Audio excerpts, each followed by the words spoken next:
안녕하세요. 30대 여성입니다. 저는 한 번 이혼하고 재혼을 했어요. 이번에 재혼하는 과정에서 아주 기가 막힌 경험을 해 들려드리고자 합니다. 세상엔 참 다양하게 정신 나간 사람들이 존재하는 것 같아요. 그런 사람들은 어떻게 그리 남의 인생 갉아먹는 걸 좋아하는지 모르겠어요. 낯짝들도 참 두껍네요. 그런 갑갑한 사람을 하나도 아니고 둘을 만났던 제 사연 한번 듣고 가세요.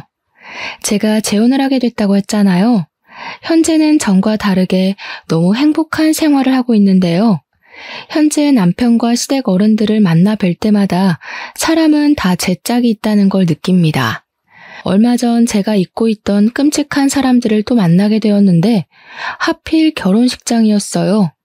결혼식장은 제가 생각했던 것보다 훨씬 더 정신없고 신경 써야 할 곳이 많더라고요. 그런 상황에서도 결코 마주치고 싶지 않은 사람들을 만났었는데요. 신부 대기실에 앉아 있는데 전 남편과 전 시모가 찾아온 겁니다. 대체 그 사람들이 뭐하러 이곳에 왔는지, 그들을 발견하자마자 그렇지 않아도 정신없는 상황에 더 머릿속이 복잡해졌어요. 오히려 그들을 발견한 뒤로 다른 하객들을 반겨줄 수가 없었습니다. 그 두 사람이 저를 축하하러 왔을 리 없다고 생각했는데 몰골도 진짜 그럴 만한 몰골이 아니더라고요. 일부러 저를 만나러 온 게 아니고서야 우연으로 마주칠 일도 없는 상황이잖아요. 게다가 제가 그 사람들을 한참 신경 쓰고 있는 순간 시모랑 눈도 마주쳤습니다. 그때부터 시모가 제게 집진해서 찾아왔는데요. 누가 봐도 꼬락서니가 말이 아니니까 다른 하객들까지 당황해서 우리 사이를 힐끔거리기 시작했어요. 저도 괜히 제 결혼식보다 상대 배우자에게 피해가 갈까봐 순간적으로 예민해졌습니다. 제 앞으로 냉큼 다가온 전시모를 차갑게 바라봤어요. 감히 우리 아들을 버리고 재혼을 해? 우리 집이 망한 게 다 누구 탓인데? 사람 인생 망쳐놓고 너만 쏙 빠져나갈 줄 알았냐? 너도 오늘 이 자리에서 인생 바닥 한번 쳐봐라. 그때 시모가 제 머리채를 잡으려고 했습니다. 그러나 시모가 신부 대기실을 들어서기 전에 행색을 수상하게 여긴 사람들이 직원들에게 이 사실을 미리 말했었나 봐요. 그래서 직원들이 시모랑 전 남편을 주시하고 있었던 것 같아요. 시모가 제게 손을 대기 전에 다행히 직원들이 들이닥쳐서 시모를 말려주었습니다. 내가 왜 이렇게 망가졌는지 알면 당신들 나한테 이렇게 못해. 젊은 사람들이 상황을 똑바로 확인할 줄 알아야지. 당신들 엄마 일이라고 생각해봐. 당신들 엄마가 억울한 입장이라고 해도 이렇게 나올 거야? 시모가 몸부림을 치며 고함을 지르자 전 남편까지 시모를 뜯어말리기 시작했는데요. 아무래도 이 소란을 무시하기엔 무리였습니다. 남편까지 달려오고 말았어요. 이런 모습을 보이게 돼서 얼마나 창피했는지 모릅니다. 전 남편이랑 전 시모가 저 때문에 집안 망했다는 소리를 하면서 하소연을 했는데 그게 사실이었다면 제가 이렇게 사연을 쓰지도 않았겠죠. 까지 반성 못하고 저렇게 나대는 꼴이 뇌리에 너무 크게 남아있어서 소문이라도 내고 싶네요. 불과 작년까지의 일이었습니다. 전 남편과 긴 결혼 생활을 한 건 아니었어요. 1년 좀 넘게 지내다가 못 참고 이혼을 하게 된 건데요. 이혼을 오직 하나의 이유만으로 결정짓는 사람들은 없을 겁니다. 저도 그 사람들한테 쌓인 게 많았는데 그게 터져서 이혼을 한 거거든요. 기억나는 대로 말씀드려보자면 신혼여행 때가 바로 생각나네요. 결혼식하고 신혼여행 다녀올 때만 해도 별다른 문제는 없었어요. 근데 신혼여행 갔다가 귀국하는 길에 면세점에서 시모 선물로 화장품 산 게 화근의 시작이 되었습니다. 선물 사갔다가 욕 들어먹었어요. 물론 받는 사람의 입장도 생각해서 선물을 하는 게 맞겠죠. 제가 시모의 취향을 모르고 정말 엉뚱한 물건을 샀다면 저도 욕먹을 만했다고 이해할 수 있습니다. 그러나 제가 사간 건 일단 대중적인 제품이었고 그리 가볍지도 무겁지도 않은 금액대였어요. 그저 빈손으로 시댁을 방문하기 좀 그래서 여행 다녀오는 김에 선물을 샀던 겁니다. 그런데 제가 시모한테 처음 들은 말이 뭔 줄 아시나요? 화장품? 너는 왜 물어보지도 않고 쓸데없이 돈을 쓴 거니? 센스 있는 며느리들은 시모 체면 세워준다고 명품 하나 해준다던데. 돈 많이 번다고 해서 득 좀 보나 했더니 씀씀이가 가난하기 짝이 없구나. 저를 타박하시더라고요. 선물도 보는 사람 앞에서 뜯어보는 것까진 괜찮지만 그 선물을 대하는 표정이랑 태도가 너무 꿀사나웠어요. 그날 처음으로 시모의 욕망 그득한 모습을 보았던 거예요. 그걸 보고 아차 싶었지만 저는 이미 신혼여행을 다녀온 새댁의 처지였습니다. 아무리 선물이 마음에 안 들어도 사온 사람 생각해서 제 앞에선 조심해줘야 하는 거 아닌가요? 나이 많다고 어린 사람 앞에서 예의 안 차리는 건 옛날 방식 아닙니까? 그 와중에 남편은 눈치 없이 자기 엄마 기분 상한 것만 생각하더라고요. 너무 뭐라 하지 마. 그래도 엄마한테 잘 보이고 싶어서 신중하게 고른 건데. 다음에 명품백이라도 사주겠지. 엄마 말대로 며느리가 진짜 돈 잘 벌잖아.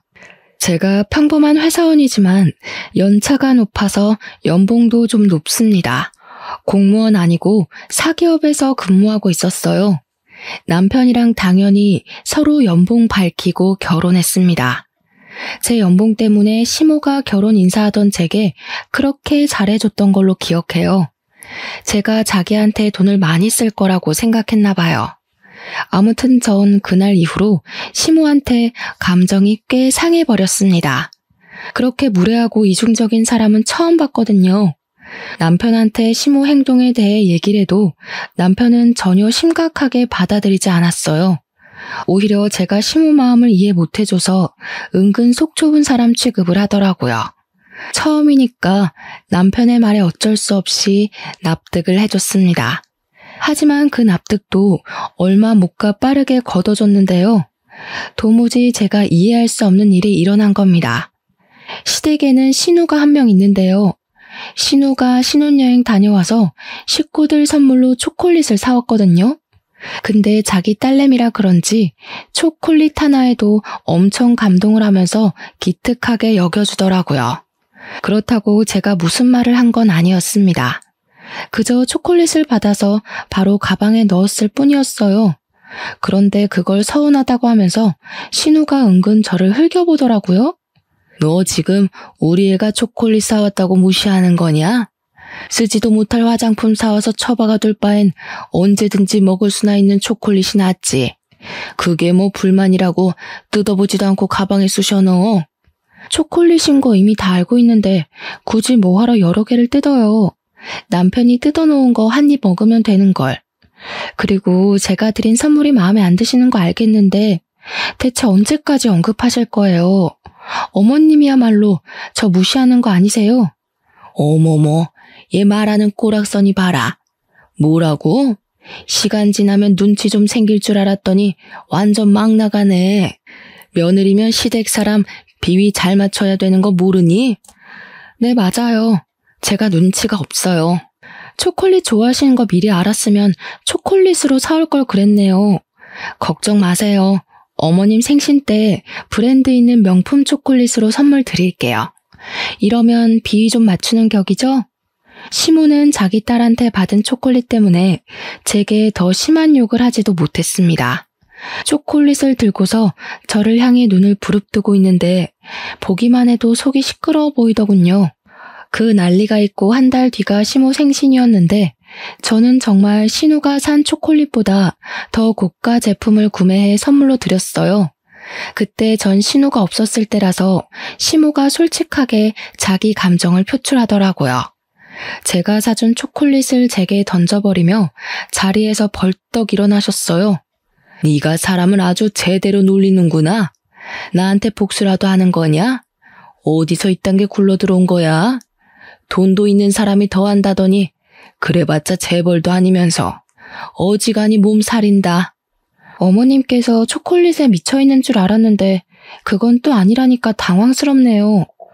어머님이야말로 재벌 사모도 아니면서 바라는 게 참 과분하신 거 아니에요? 사람은 분수에 맞게 살아야지 배보다 배꼽이 큰 걸 바라면 망하는 법이에요. 생신은 축하드리는데 앞으로 어머님 태도가 이런 식이면 내년 선물도 초콜릿일 거예요. 시모는 결국 제 당돌함에 참지 못하고 뺨을 날렸습니다. 자기 생일을 망쳐놨다면서 저보고 꺼지라고 했어요. 본의 아니게 시모의 생신에 최악의 기억을 선물해 드린 셈이었습니다. 거기서 저는 시키는 대로 시모한테 인사하고 나왔는데 남편은 저를 따라 나오지 않았어요.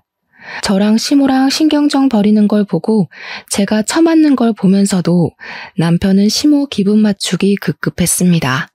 나중에 귀가한 남편한테 그 부분이 서운했다고 말했더니 남편의 변명은 이러했어요. 겉으로 엄마 편을 들어야 당신이 나중에 편해지지. 내 속마음대로 당신 편만 들어봐라. 그 화살이 다 누구한테 가겠어? 남편은 자기만의 방식으로 중립을 지키는 거라고 했지만 실상은 그저 말만 번지르르 했고 미꾸라지처럼 상황을 잘만 피해가는 꼴이었습니다. 아무짝에 쓸모도 없는 중간다리였어요.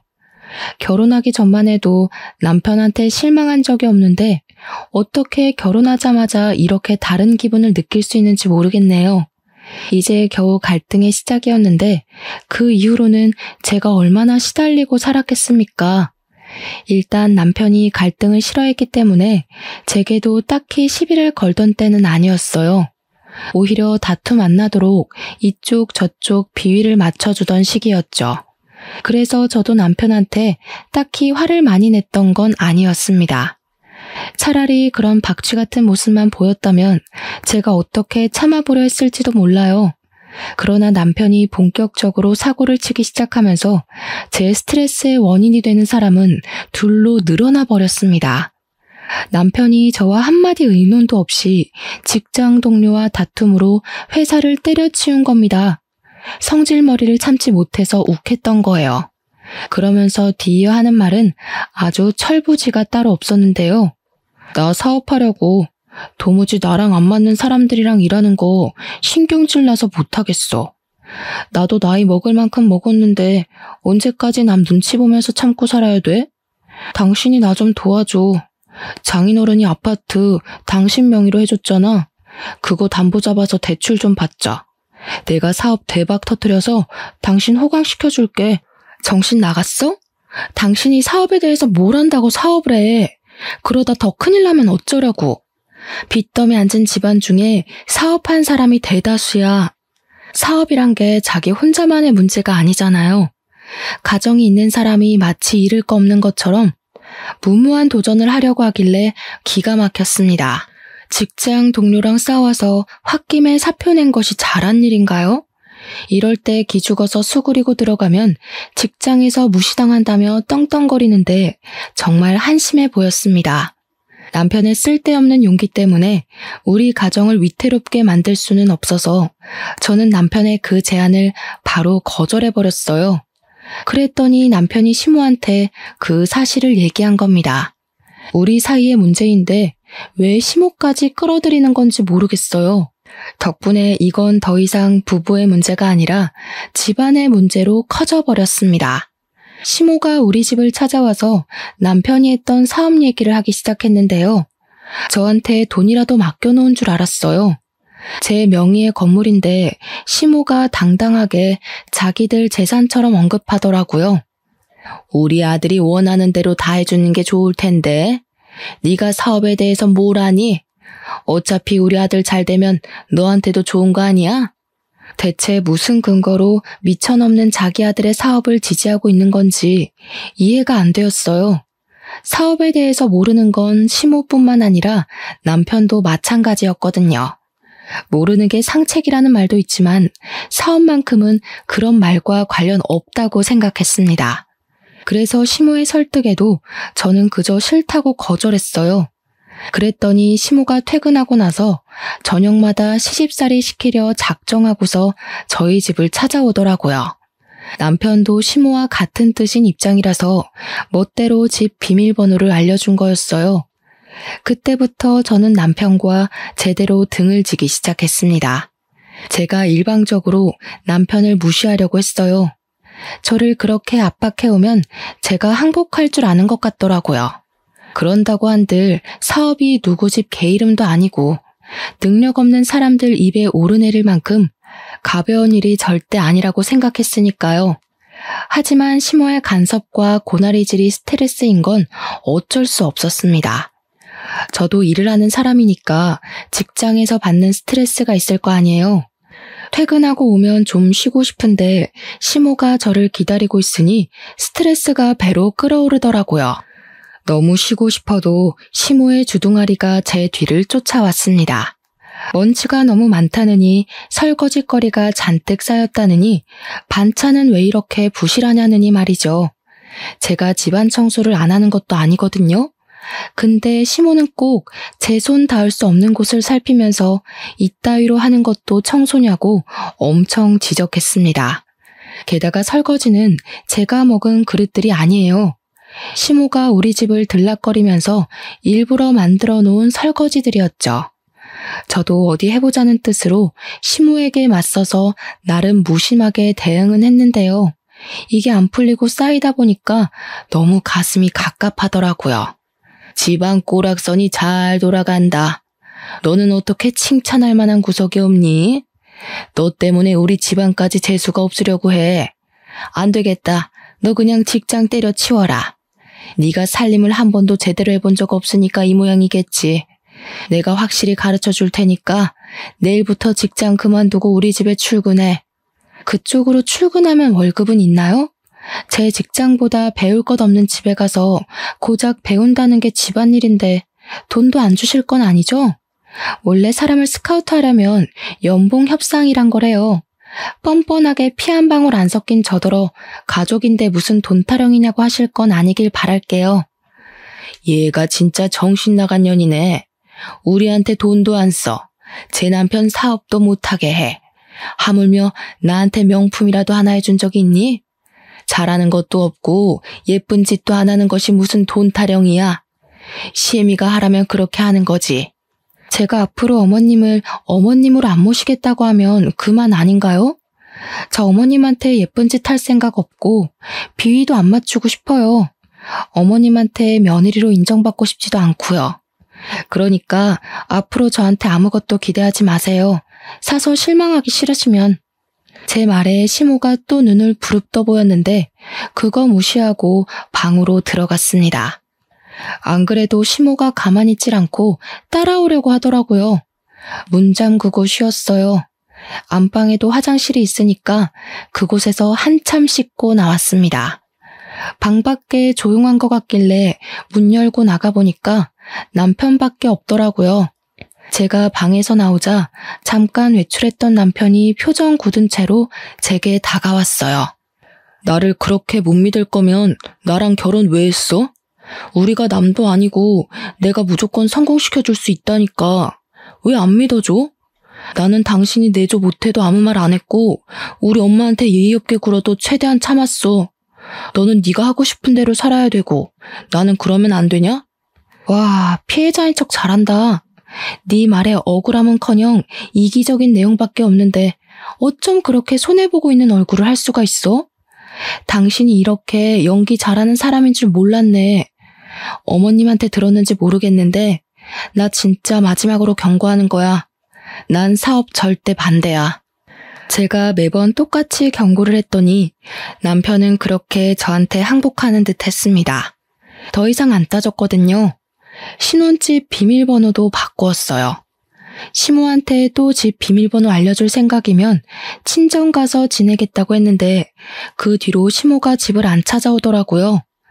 시모한테 연락은 딱히 없었지만 시모 전화번호도 그냥 다 차단했습니다.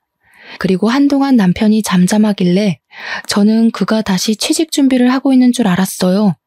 일자리도 없는데 매일 외출을 하더라고요. 그런데 그마저도 제 착각이었습니다. 남편의 똥꼬집이 어디 갈 리가 없는데 아니랬어요. 그동안 남편은 사업에 단 1%도 미련을 못 버렸던 거예요. 결국 사업장을 차리게 되었다고 저한테 먼저 말을 걸더군요. 무슨 돈으로 했냐니까 시모가 시댁을 담보로 잡고 대출을 받았다고 하는 겁니다. 시댁 재산은 오직 아파트밖에 없거든요. 근데 비전 없는 남편한테 전 재산을 걸고 자금을 해결해 줬다네요. 벌써 사무실까지 다 꾸려진 상태로 제게 말을 하는 거였어요. 할 수 없이 저도 체념하고 들었던 것 같아요. 우선 정확하게 뭐 하는 사업인지 몰라서 물어봤습니다. 그런데 물어볼 때마다 남편이 이상하리만큼 예민하게 반응하는 겁니다. 왜? 내가 어디 음지에서 돈 벌어오는 걸까봐? 네 돈 빌려서 하는 것도 아닌데 아직도 의심이 많다? 어차피 넌 말해줘도 모르는 사업이야. 남자가 하는 일에 일일이 신경 쓰지 마. 그래, 알아서 잘해봐. 나한테 도와달라고 손만 안 벌리면 돼. 나 분명 말렸는데 무시하고 시작한 건 당신이니까 내 탓도 하지 말고. 남편은 아주 자신감이 넘치는 상태였습니다. 대체 무슨 일을 하길래 저렇게 성공을 보장하는 건가 궁금하기도 했어요. 그렇지만 더 물어보진 않았습니다. 굳이 가라앉힌 갈등을 다시 들추고 싶지 않았거든요. 그렇게 불안감만 안고서 시간을 보냈는데요. 의외로 남편 사업이 정말 잘 되는 건지 돈을 꽤나 버는 것 같더라고요. 사업 시작한 지 2달 만에 생활비만 무려 월 300만 원씩 턱턱 갖다 주는 게 아니겠어요? 이렇게 큰 돈은 어디서 났어? 정말 당신이 사업해서 벌어온 돈이야? 그렇다니까. 이제야 남편 능력 좀 믿겠냐? 앞으로 더 승승장구할 날만 남았으니까 벌써부터 놀라지 마. 우리 빚 다 갚고 나면 당신 일 그만두고 집에서 쉬어도 돼. 솔직히 남편을 많이 얕봤는데 좀 충격이었어요. 정말 사업이 더 잘 맞는 사람이었나 싶었고 그동안 사업을 말렸던 제가 잘못 판단했던 거라 생각하기까지 했어요. 어떤 사업을 하는지는 그때까지도 몰랐지만 좋은 게 좋은 거지 하고 생각해서 남편이 주는 생활비를 고스란히 받았습니다. 마치 부자가 된 것처럼 행복하게 사치를 부렸고 먹고 싶은 거 다 먹어가며 펑펑 썼죠. 남편 일이 잘 풀리자 시모와의 관계도 저절로 회복이 되었는데요. 시모는 저에게 남은 앙심이 큰지 마치 재벌 사모라도 된 것처럼 저한테 자부심을 부리기 시작했어요. 그게 저의 심기를 불편하게 만들었고 자기 아들 믿고 제게 함부로 하기만 하는 시모한테 점점 질려갔습니다. 그 와중에 짜증났던 건 남편이 또 시모한테 집 비밀번호를 알려줬다는 거예요. 내 아들 돈으로 펑펑 놀고 먹는다면서? 네 돈 주기는 싫고 내 아들 돈은 쓰고 싶나 보지? 그렇게 돈 좋아할 거면서 뭐하러 쎄님인 척 딱딱하게 굴었대? 앞으로 우리 아들이 돈 필요하다고 하면 군말 없이 대줘라. 알겠니? 제 돈을 왜 어머님이 이래라 저래라 하세요. 그때 돼서도 결정은 제가 해요.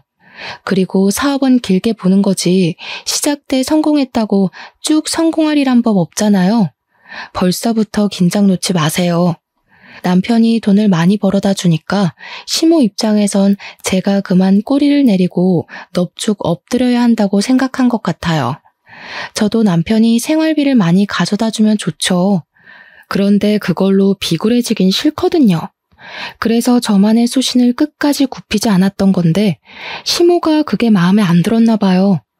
아들이 자기의 유일한 방패막인지 제 행동을 과장해서 남편한테 고스란히 말하더군요. 남편 역시 제 편은 아니었어요. 남편도 돈 때문에 제가 굽히고 들어오길 바랬습니다. 자기 돈 많은 걸 자꾸 내세우면서 허세를 엄청 부렸고요.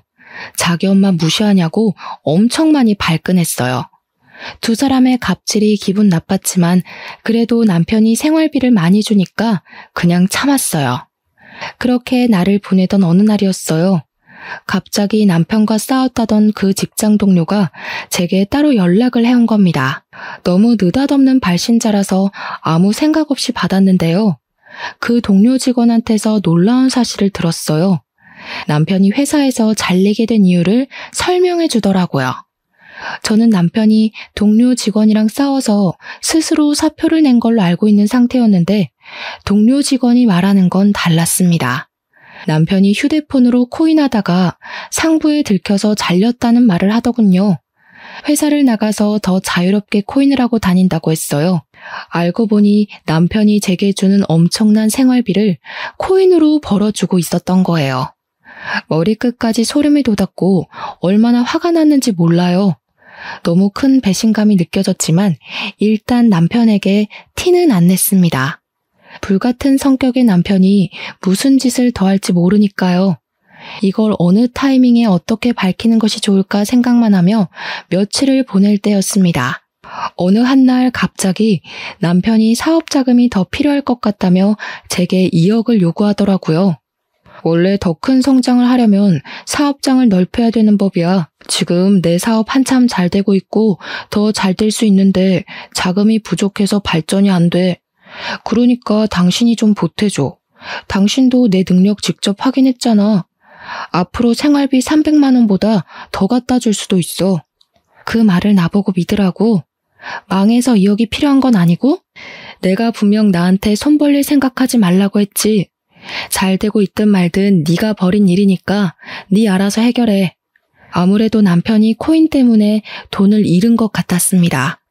동료 직원한테 그 말을 안 들었다면 빌려달라는 남편의 말에 응했을 수도 있어요. 실제 남편의 사업이 잘 되고 있는 줄 착각했을 테니까요. 하지만 제가 남편의 숨겨진 비밀을 알고 있잖아요. 제 돈까지 다 날려버릴 게 안 봐도 뻔한데 어떻게 주겠습니까? 이 사람들은 왜 돌아가면서 제 돈을 그렇게 탐내는 건지 모르겠는데 제가 남편의 자금 사정을 또 모른 척하자 또 시모가 저를 찾아왔습니다. 이번엔 집에 들어서자마자 들고 있는 가방으로 제 머리통을 후려치시더라고요. 내가 너처럼 말 안 통하는 인간은 처음 본다. 우리 아들이 그동안 벌어다 준 돈이 얼만데 생각 없이 받아 처먹을 때는 좋아 죽더니 도와달라고 하니까 또 내 아들을 무시해? 도와주기 싫으면 내 아들이 준 돈 다 토해내. 누가 들으면 그 많은 생활비 저 혼자 쓴 줄 알겠어요. 맞벌이 하는 입장에서 그 돈으로 남편 맛있는 거 해먹이는데 거의 다 썼거든요. 저 개인적으로 쓴 거 전혀 없고 남편이랑 놀러 갈 때만 썼다고요. 너랑 말만 섞으면 내가 아주 혈압이 올라. 나 더 이상 너 같은 년이랑 얼굴 보면서 살기 싫다. 당장 내 아들이랑 이혼해. 이혼이요? 와, 내가 왜 그 생각을 못했지? 말씀 잘하셨네요. 그래요, 이혼할게요. 저 그이 없어도 잘 살 수 있거든요. 이혼은 생각도 못하고 있어서 혹 2개 달고 평생 어떻게 사나 고민 많았는데 해결책 추천해줘서 감사해요. 어머님께서 주는 마지막 선물이라고 생각할게요. 시모는 제가 이혼이란 말에 항복이라도 할 줄 알았는지 어김없이 당황하는 모습을 보였어요. 저를 이 정도 겪었으면 그런 협박이 안 통하는 것 정도는 알 줄 알았는데 아닌가 봐요. 그렇게 원하는 이혼을 해주겠다니까 시모는 결국 더 말하지 못하고 씩씩거리기만 하다가 돌아갔습니다. 그리고는 자기가 알아서 1억을 더 담보대출 받아서 해줬어요. 대단한 아들 사랑이라고 생각했습니다. 저는 빚더미에 앉기 전에 그만 이 집에서 도망을 가는 게 좋을 것 같았어요. 그래서 남편이 시모한테 이혼 얘기 전해 듣고 왔길래 번복 없이 미리 준비한 합의서를 건네주었습니다. 그래, 잘 됐네. 나도 나 이해해주는 돈 많은 여자 만나서 재혼할 거야. 나중에 나 놓친 거 땅을 치며 후회하게 될 거다. 남편의 원망을 기분 좋게 들어준 저는 그대로 깔끔하게 합의 이혼을 하였습니다. 제가 정말 아쉬운 것도 없고 싫은 소리도 안 하니까 남편은 그게 더 얄미워 보였나 보더라고요. 갑자기 저한테 바람났냐는 소리를 하대요. 생각하는 것도 딱 네 수준이다. 뭐라도 소송하고 싶어서 그러는 거면 한번 돈 들여서 뒷조사해 보던가. 어차피 헛다리일 텐데 굳이 소송비 날리지 말고 지금이라도 아끼는 게 좋지 않겠어? 제 말은 전 남편도 인정하는 부분이었습니다. 저를 따로 소송할 생각은 없어 보였어요. 아무튼 저는 그제야 지긋지긋한 돈 타령에서 벗어날 수 있었습니다. 생각보다 깔끔한 이혼이어서 만족스러웠어요. 이혼을 하는 순간에도 시모는 얼굴을 비추지 않았는데요. 아무래도 자존심 때문에 제게 인사 따위 하고 싶지 않았나 봐요. 끝까지 며느리로 인정 안 한 거나 마찬가지겠죠. 그러거나 말거나 어떻게 생각하든 더 이상 제 삶에 그들을 끼워넣고 싶지 않았어요. 이제 다시 솔로의 삶을 얻었으니 행복할 일만 만들고 싶었습니다. 제가 이전부터 세계 일주하는 게 꿈이었는데 생각도 정리할 겸 시기가 딱 적당한 것 같더라고요. 그래서 이혼하자마자 가장 먼저 시행한 것이 바로 여행 티켓부터 끊는 거였어요. 시간이랑 경비 때문에 세계 일주까진 못하고 아시아권만 돌았습니다. 세상 사는 게 이렇게 재밌고 행복하다는 걸 그때 처음 느꼈어요. 한국으로 돌아올 때쯤엔 막대 먹은 두 모자는 이미 제 머릿속에서 지워진 상태였습니다. 한국 와서도 저의 행복한 시간은 쭉 이어졌어요.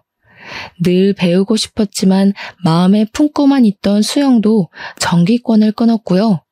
퇴근하고 집에 가면 영화 한 편 보면서 행복함을 느꼈습니다. 이혼만이 제가 사는 길이었는지 좋은 일은 끊임없이 이어졌어요. 저 이혼하고 얼마 안 가 승진도 했잖아요.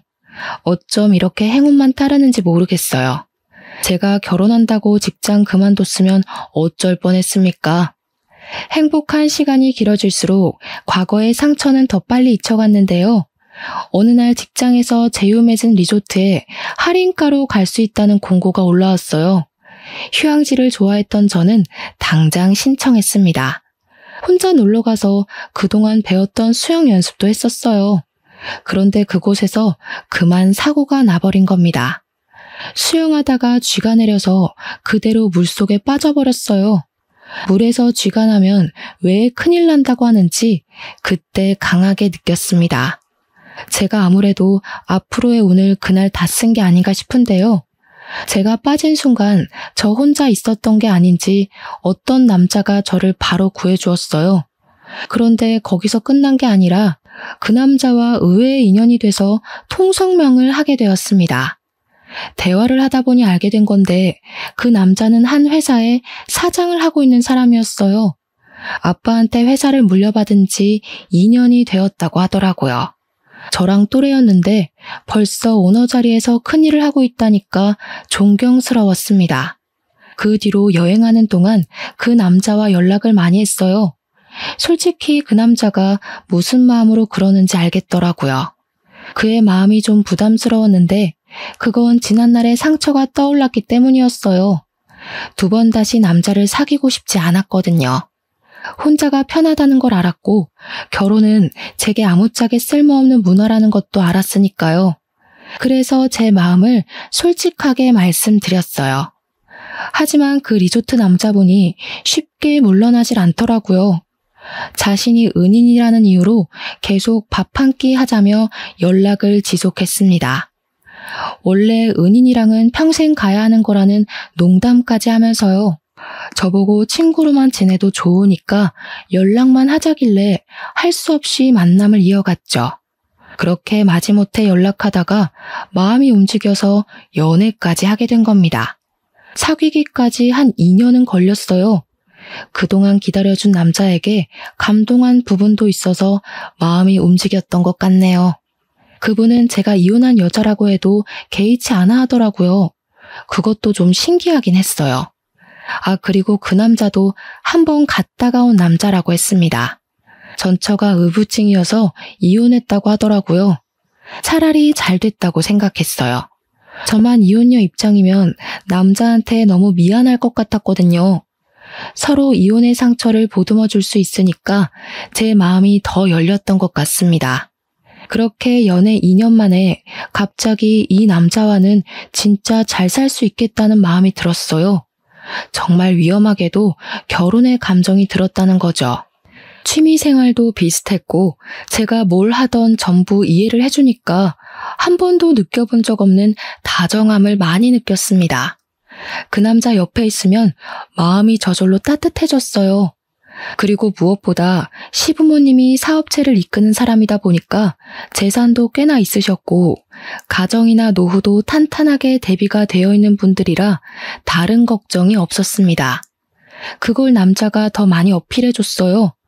저한테 아무것도 하지 말고 몸만 오라고 하더라고요.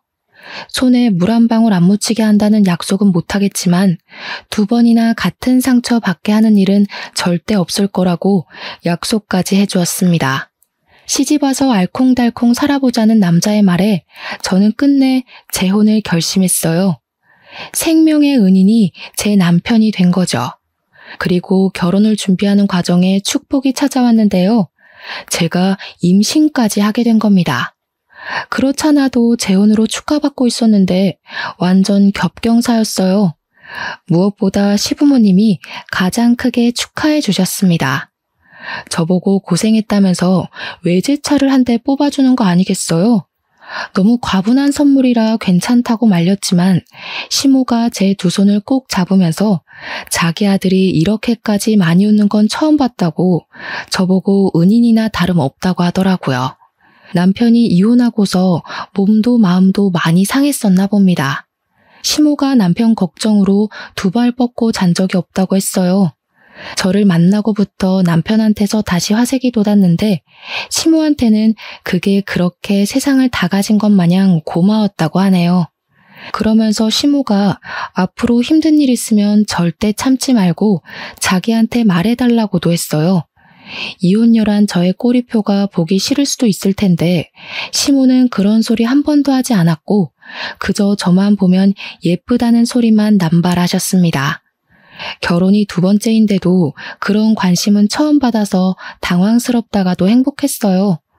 그렇게 결혼식 당일이 되었어요. 시부모님의 힘으로 결혼식이 아주 성대하게 열렸습니다. 그리고 그곳에서 초대하지 않은 손님들이 찾아오고 말았어요. 너무 기쁜 날에 제 기분을 다 망치는 두 사람이 나타나고 만 겁니다. 바로 전 남편과 전 시모였어요. 이혼하고 처음 보는 자리였는데 그게 하필 제 결혼식이었네요. 상상만 해도 최악이지 않습니까? 아무튼 멀찍이 있는 그들을 먼저 발견한 저는 처음부터 아는 체를 하지 않았어요.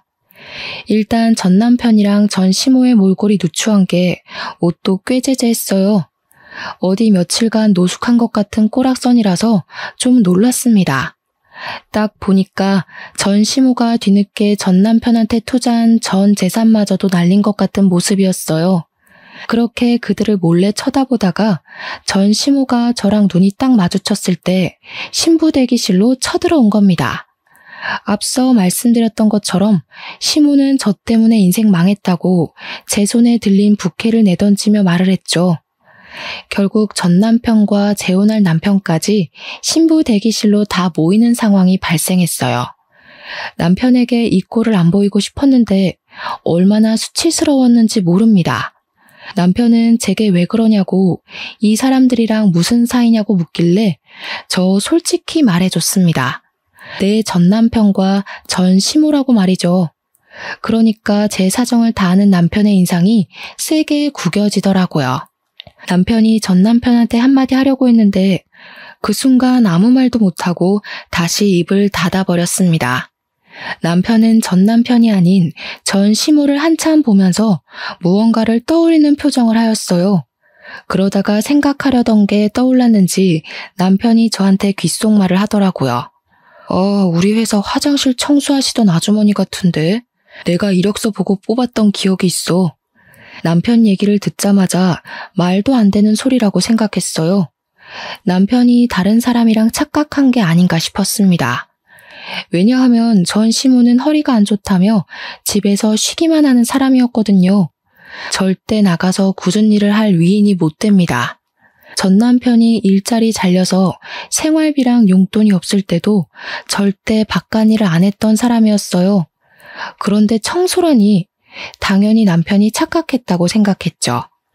하지만 전 시모 반응은 좀 눈길이 갔습니다. 눈에 띄게 남편을 모른 체 하려고 하더라고요. 그때 남편이 제게 귓속말로 쐐기 박는 소리를 했는데요. 아니야, 맞네. 아들이 코인으로 쫄딱 망해서 노숙하고 있다고 제발 도와달라 그랬었어. 담보대출을 많이 해서 집을 잃었다고. 얼마나 사정했는데 그때 저 아줌마 보면서 참 불쌍한 인생이라 생각했었다고. 남편의 말이 맞았어요. 역시 그 두 사람은 코인 때문에 재산을 날려서 알거지가 된 거였습니다. 도무지 방도가 없던 전 시모가 결국 자기 고집을 꺾고 일자리를 구했나 봐요. 나이 70살 먹었어도 돈이란 건 죽을 때까지 없어선 안 되잖아요. 허리도 안 좋은 전시모는 어쩔 수 없이 아들 대신 생활비를 벌고 있는 사정이었던 거예요. 그게 하필 남편의 회사라는 것이 정말 기상천외한 일이었습니다. 저랑 남편이 계속 속닥거리자 전시모가 뿔이 났는지 제게 또 한 번 소리쳤는데요. 남편이 제 앞을 든든하게 막아주고 있어서 무섭진 않았습니다. 우리 아들은 피눈물 흘리는데 넌 아주 낯빛이 좋다. 어디서 남자 하나 후려서 인생 펴볼 작정인가 보지? 내가 내 아들 인생 망친 년 행복하도록 가만둘 것 같니? 넌 잘못 걸렸어. 내가 뭔 짓을 해서든 네 인생도 우리 아들처럼 만들어줄 거야. 왜 남 탓이세요? 그쪽 아들 그렇게 된 건 그쪽 탓이잖아요. 그쪽이 돈에 미쳐가지고 되지도 않는 사업하겠다는 아들한테 투자만 안 했어도 노숙 신세는 안 됐을 거 아닌가요? 그래, 말 잘했다. 너 우리 아들 코인인가 뭔가 하는 거 알았던 거지? 그래서 우리한테 복수하려고 몰래 쏙 빠져나갔냐? 미리 알았으면 뜯어말릴 생각을 해야지 어떻게 홀라당 집까지 팔아먹게 만들 수가 있어? 부부였으면 그 정도 책임은 같이 져야 되는 거 아니니? 잘 되면 내 탓, 안 되면 남 탓하는 건 여전하시네요. 그래서 제가 하지 말라고 말렸던 거 기억 안 나세요? 그때도 사람 하나 잡아먹을 것처럼 돈 달라고 소리 지르더니 된통 당해보니까 대체 왜 그랬을까 싶어요? 저 복수한 거 맞아요.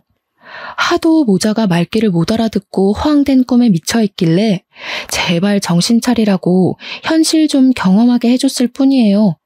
대신 앞으로는 사업 안 할 거잖아요. 좋은 경험 배운다고 생각하세요. 그때 전시모가 바닥에 떨어져 있는 부케를 냉큼 줍더니 저한테 던졌습니다. 그걸 남편이 막아주지 않았다면 얼굴을 맞았을 거예요. 남편은 날라온 부케를 붙잡고서 전시모한테 성큼 다가갔어요. 그리곤 제게 귓속말로 얘기했던 사실에 대해 물었습니다. 청소 아주머니 맞죠? 저 모르겠어요? 아줌마가 하도 무릎 꿇고 빌길래 제가 취직시켜준다고 했잖아요. 평생 은인으로 모시겠다고 하더니 은인 얼굴도 못 외우고 은인 결혼식 망치러 온 거예요? 뭐? 이 사람은 무슨 소리라는 거야? 저런 년 인성 하나 못 알아보는 사람을 은인으로 둔 적 없거든요. 그럼 확인시켜 드릴게요. 오늘부로 해고니까 이제 출근 안 하셔도 돼요. 근로법에 신고해도 소용없어요. 그동안 같이 일하신 분들이 아줌마 일 더럽게 못하고 지각을 밥 먹듯이 한다고 하소연 많이 하더라고요. 근로자가 문제면 노동협회에서도 사장들 손들어주는 거 알죠? 그제야 전시모의 얼굴이 새빨개지더니 안절부절 못했습니다. 남편한테 싹싹 빌고 싶은데 제가 있어서 체면을 차리는 것 같았어요. 결국 한마디도 못하고 전 남편을 데리고 도망가 버리는 거 아니겠습니까? 자기도 쪽팔린 줄은 아는가 봐요. 그 초라한 뒷모습을 보는데 제가 미처 해결하지 못했던 채증이 이번에 싹 내려가 버렸네요. 그날의 그 모습을 마지막으로 더 이상 둘을 만난 기억은 없습니다. 남편 말로는 전 시모가 알아서 회사를 그만뒀다고 하더라고요. 역시나 제게는 자존심을 굽히고 싶지 않나 봅니다. 생계가 어려운 와중에 체면이나 생각하다니 아직도 정신 못 차린 게 분명하네요. 아무튼 저는 남편의 제안으로 휴직을 일찍 내고 집에서 쉬고 있는 중이에요. 남편이 계속 몸이 힘들면 일 그만둬도 된다고 하고 싶은 일 하면서 지낼 수 있게 작은 가게도 차려준다는데 남편한테 그런 부담은 주기 싫어서 여전히 거절 중입니다. 어쨌든 제 인생의 원흉을 도려내니까 이렇게 행복할 수가 없어요. 역시 사람은 저마다 짝이 있는 것 같습니다. 다들 함께하는 사람이 꼭 영혼의 짝이길 바래요. 그럼 이만 끝내겠습니다. 감사합니다.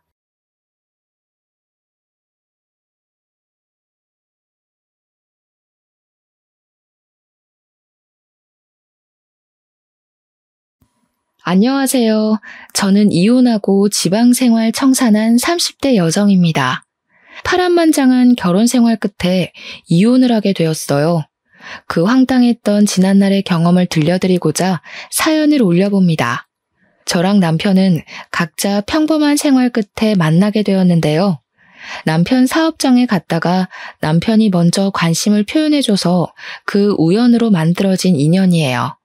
결혼하기까지 반대 없이 진행이 되었고 결혼하고 나서도 늘 그래왔던 것처럼 평범하게 살았습니다. 그런 저희 가정에 특별한 일이 찾아왔는데요. 제가 결혼할 땐 시부가 혼자였거든요. 근데 제가 결혼하고 한 5년 뒤쯤에 시부에게 좋은 사람이 생겼어요. 시부가 재혼을 하게 된 거죠. 시부는 워낙 집돌이라서 집에만 박혀있는 사람이었는데 재혼할 여자를 만나면서부터 외출도 많이 했고 좀 활기찬 분위기로 바뀌었습니다. 시부의 그 변화가 좋아서 저랑 남편은 시부의 재혼을 진심으로 축하해줬어요. 시부에게 배우자가 생겨서 노후가 덜 쓸쓸하겠다며 안심도 되더라고요. 시부가 재혼하면서 제겐 없던 시모가 생긴 셈이었습니다. 일단 새로운 시모는 돈이 좀 있는 사람이었어요. 그 덕에 시부가 재혼하기 전에는 작은 빌라에 살았는데 재혼하고 나선 바로 이사를 하였어요. 시모가 마련한 15억짜리 아파트 들어가게 된 거죠. 시모가 저희 식구 되자마자 끼친 영향력은 제법 강했어요. 시부의 살림이 나아졌을 뿐 아니라 저희 살림까지 도움을 주었습니다. 제 남편이 음식 사업하고 있는데 시모가 엄마 노릇하고 싶다면서 남편에게도 사업 자금을 두둑히 지원해 준 거예요. 덕분에 남편은 사업장을 확장 및 성장시키는 데 큰 도움이 되었어요. 그 덕분에 남편은 시모를 금세 엄마로 인정했습니다. 시부도 시모를 자기 집안을 살린 구세주 같은 사람이라며 전적으로 신뢰했죠. 저도 처음엔 시모의 그런 통 큰 마음과 포부가 멋있어서 같은 여자로서 존경했습니다. 그리고 남편이 잘 되는 건 당연히 저한테도 좋은 일이니까 더할 나위 없이 시모에게 고마웠어요. 그런데 무언가 이상한 기운을 받았던 건 정말 자각하지 못하고 있을 무렵부터 느껴지기 시작했어요. 시모가 유난히 저만 차별하는 것 같은 느낌이 드는 겁니다. 이런 생각은 자칫 가정 분위기를 망칠 수 있는 위험한 생각인 줄 알아서 저만의 착각이라고 생각했어요. 하지만 시간이 지날수록 시모가 어느 시점에서 저를 차별적으로 대하는지가 다 느껴지더라고요. 그걸 어느 부분에서 가장 강하게 느꼈냐면 시부가 며느리인 저에게 잘해줄 때였어요. 시부는 제가 며느리로서 자기 홀로 지낼 때 많이 신경 써준 걸 알아서 늘 고마워하던 사람이었어요. 원래 우리 가족은 시모가 없을 때부터 잘 지냈거든요. 그래서 시부는 제게 하던 대로 했을 뿐인데 희한하게 시모가 들어오고 나서 점점 가족 분위기가 달라지는 것 같았어요. 우선 제가 시모랑 눈이 마주치면 시모가 저를 흘겨보듯 눈길을 보냈는데요. 남편이랑 시부와 마주치면 금세 사근사근 웃더라고요. 그리고 제가 인사를 하거나 먼저 말을 걸면 못 들은 척을 해요. 그러다가도 주변에 시부나 남편이 있으면 제게 친한 척 하였습니다. 오해이길 바랬지만 제가 눈치 없는 미성년자도 아니고 살 만큼 산 성인인데 그 정도는 저도 판단 내릴 수 있었죠. 그렇다고 제가 당장 뭘 할 수 있는 건 없었어요. 제 개인적인 직감 때문에 대놓고 시비 걸지 않는 시모에게 따질 수 없었습니다. 그렇게 몇 달을 같이 지냈을 무렵 남편이 갑자기 제게 당황스러운 말을 건넸는데요. 엄마가 너한테 서운한 게 많대. 대체 평소 엄마를 어떻게 대했길래 엄마가 너 만나는 걸 눈치 봐? 설마 텃세라도 부렸던 거야? 무슨 소리야. 내가 뭐하러 어머님한테 그런 짓을 해. 당신은 내가 그럴 사람으로 보였어? 나랑 같이 지낸 세월이 얼만데. 알지. 그래서 나도 처음에 엄마 말 듣고 오해한 거라고 말했었어. 근데 사람이 느끼는 감정은 개인적인 거잖아. 엄마는 네 태도가 기분 나빴나 보더라고. 정말 예상치 못한 시점에서 남편의 경고를 들었는데 얼마나 어리둥절했는지 모릅니다. 저는 늘 평소대로 했을 뿐이고 가족 중 누구도 차별한 적이 없거든요. 시부의 아내이자 제 시모인데 어떻게 그랬겠습니까? 오히려 잘 보이려고 노력했고 시모가 새 가족에게 적응하기 힘들까 봐 더 마음을 열고 다가갔을 뿐이었어요. 그런데 갑자기 서운한 게 많다뇨. 차라리 제가 더 서운하다고 하는 게 맞지 않나요? 시무가 저한테만 대면대면하게 굴었잖아요. 아니면 정말 남편 말대로 저도 모르게 시무에게 상처를 줬나 진심으로 돌아본 적도 있었습니다. 하지만 아무리 생각해도 시무가 어느 부분에서 감정이 상했는지 모르겠는 거예요. 그래서 며칠간 그 고민을 하다가 남편에게 한 번은 물어본 적이 있었어요. 대체 시무가 뭐가 그렇게 서운했더냐고 물어봤더니 남편이 얼마 전 시부 생신 얘기를 하는 겁니다. 시부는 생신날 외식하는 걸 좋아하는 분이세요. 그래서 저랑 남편이랑 시부 생신 한 달 전에 괜찮은 식당 예약을 해놓은 게 일상 중 하나였습니다. 사실 한 달 전에 예약하는 거면 가족 중에 누가 사정이 생길 수도 있다고 생각했어요. 하지만 저희는 시부는 생신을 챙기는 것에 의미를 두기 때문에 누가 참석하고 말고는 크게 신경 안 썼어요. 남편이 시간 안 되면 저랑 시부 단둘이서 식사를 했고 제가 시간 안 되면 남편이랑 시부 둘이 식사를 했었죠. 그게 저희 가족에서 암묵적인 룰 같은 거였어요. 그래서 시부가 재혼한 뒤 찾아온 생신 때에도 늘 하던 대로 한 달 전에 식당을 예약했습니다. 근데 시무가 갑자기 시부 생신 하루 전에 참석을 못할 것 같다고 하는 겁니다.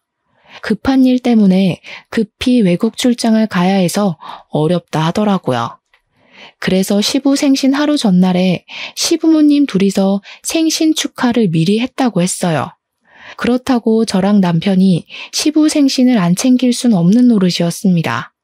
시부모님 하루 전날 생신을 챙기게 됐다고 저희한테 언지를 준 것도 아니었어요. 이미 축하 자리를 다 가진 후에야 말씀하셨거든요. 그래서 예약된 식당을 취소도 못했습니다. 당일 취소하면 계약금을 다 날려야 했으니까요. 시모가 시간이 안 되면 남편이랑 저만 예정대로 시부 생신을 챙기면 되겠다고 생각했어요. 때문에 예약 취소는 안 했고 그 다음날 시모 없이 시부랑 당일 만나서 식사했었죠. 근데 시모가 그게 서운했다고 하는 겁니다. 남편이 들었던 시모의 말은 이랬어요.